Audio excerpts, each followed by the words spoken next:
ایک بزرگ فرماتے تھے اگر کسی کو تم برائی میں بھی دیکھو تو یہ سوچو ہو سکتا ہے اس کی زندگی کی آخری برائی ہو پھر وہ توبہ کر لے، اور میری زندگی کی ہو سکتا ہے یہ آخری نیکی ہو، مجھ سے کوئی گناہ سرزد ہو جائے۔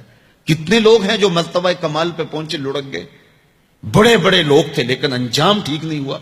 بلعم بن باورا کی مثال ہمارے سامنے موجود ہے۔ بنی اسرائیل کا مستجاب الدعوات ولی تھا، اور جب ہاتھ پھیلا کے منہ پہ ہاتھ پھیرتا تو ہاتھ بعد میں منہ پہ جاتے، قبولیت پہلے ہو جاتی۔ لیکن اسی کے بارے میں قرآن نے کہا نا، مثلہ کمثل الکلب، اس کی مثال کتے کی مثال ہے۔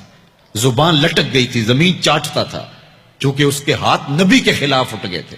اس نے سمجھا تھا میں مستجاب الدعوات ہو گیا ہوں، اب جو چاہوں جس کے بارے چاہوں بد دعا کر دوں، لیکن بد دعا اپنے حق میں نکل گئی، زبان لٹک گئی۔ اس لیے میاں صاحب بولے، پڑھنے اتے مان کرینا نہ آکھی میں پڑھیا، او جبار کہار صداوے متا روڑ دیوے دودھ کڑیا۔ تو اس لیے ہر وقت ڈرتے رہو۔ ابھی ملیکہ کہتے ہیں میں نے 30 اصحاب رسول سے ملاقات کی ہے، 30 اصحاب رسول سے، تو میں نے ہر شخص کو فکر مند پایا ہے۔ وہ کہتے تھے ہمارا انجام ٹھیک ہو جائے، انجام ٹھیک ہو جائے۔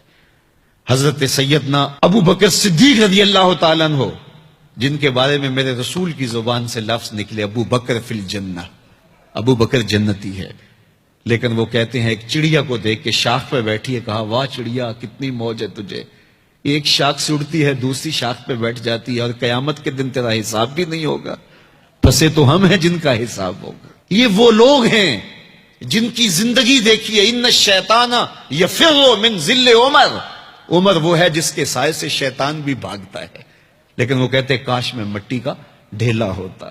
اللہ اکبر۔ حضرت عمر کہتے ہیں کہ اگر برابر سرابر بھی چھٹ گئے تو غنیمت جانیں گے، اگر برابر بھی چھٹ گئے تو پھر بھی غنیمت جانیں گے۔ یہ وہ لوگ ہیں جن کی زندگیاں تقوی سے عبارت تھی، اور اللہ کی خشیت جن کے سینوں کا نور تھا اور باطن کا سرور تھا۔ ہمارے بہت سارے معاملے اور بہت ساری خرابیوں کی جڑ یہ ہے کہ ہم نے اس دنیا کو اوڑھنا بچھونا بنا لیا۔ ایسے اس دنیا میں ہم زندگی گزار رہے ہیں جس طرح ہم نے اس دنیا سے کبھی جانا ہی نہ ہو۔ اس لیے دنیا کی بے رغبتی، دنیا کی بے رغبتی کا مطلب یہ نہیں ہے کہ ترک دنیا کیا جائے۔ اس پر صوفیاء نے جو بات کہی وہ بہت خوبصورت کہی۔ وہ کہتے ہیں کہ دنیا کے اندر ایسے رہو جس طرح کشتی پانی میں رہتی ہے، کہ کشتی پانی میں رہتی بھی ہے لیکن پانی کو اپنے اندر آنے بھی نہیں دیتی۔ تم دنیا میں رہو، دنیا تمہارے اندر نہ رہے۔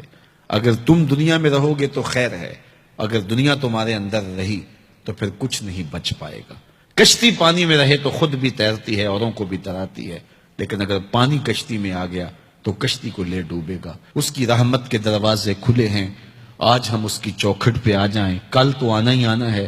پھر جو کفن میں منہ چھپا چھپا کے آتے پھریں گے، کیا اچھا ہو کہ خود کھلے منہ سے اس کی رحمت کے دروازوں پہ آ جائیں۔ اس کی رحمتیں آواز دے رہی ہیں، یا ایھا الانسان، او بھاگنے والے انسان، او نسیان کے پتلے، او بھولے ہوئے، او بھٹکے ہوئے، راستہ چھوڑ کے جانے والے، مالک کی رحمت کی آغوش کو ترک کر دینے والے، آجا پلٹ کے، ما غرک بربک الکریم، آجا تیرا رب بڑا ہی کریم ہے۔ قبل اس سے وہ ماننے سے انکار کر دے، توبہ کا دروازہ بند ہو جائے، سورج مغرب سے طلوع ہو جائے، پھر بندہ ہاتھ کاٹے۔ کسی نے چیخ چیخ کے مجھے کہا تھا، کوئی رو رو کے ترلے منتیں کر کے مجھے کہتا تھا، میں اس کی بات کو نہ سنا، کاش کہ اس کی پکار کو سن لیا ہوتا، اس کی آواز پہ لبیک کہہ دیا ہوتا، اور میں اس کے ساتھ چل پڑتا، اور وہ مجھے انگلی تھام کر محمد عربی کی چوکھٹ پہ پہنچا دیتا، تو آج یہ رسوائیاں میرا مقدر نہ ہوتی۔ صاحبو آؤ، کتاب رحمت آواز دے رہی ہے، کتاب رحمت تمہاری انگلی تھام رہی ہے اور تمہیں حضور کی چوکھٹ تک پہنچا رہی ہے، اور آمنہ کا لال تجھے اپنے دامن میں لے کے رب سے مغفرت اور بخشش کا پروانہ لے کے دے رہا ہے۔ مجرم ہو تو منہ اشکوں سے دھوتے چلے آؤ، آؤ در تواب پہ روتے چلے آؤ، قرآن میں مذکور ہے بخشش کا طریقہ، سرکار کی دہلیز سے ہوتے چلے آؤ۔ اور تھوڑی سی زندگی باقی ہے، بہت زندگی کاٹ چکی، آوارگی میں کاٹ دی، اور گناہوں میں کاٹ دی، منمانیوں میں کاٹ دی، خواہشات نفس میں کاٹ دی۔ آئیے ابھی سے اپنے اندر کو تبدیل کر لیجئے، اپنے احوال کی تبدیلی کا عزم مصمم کر لیجئے۔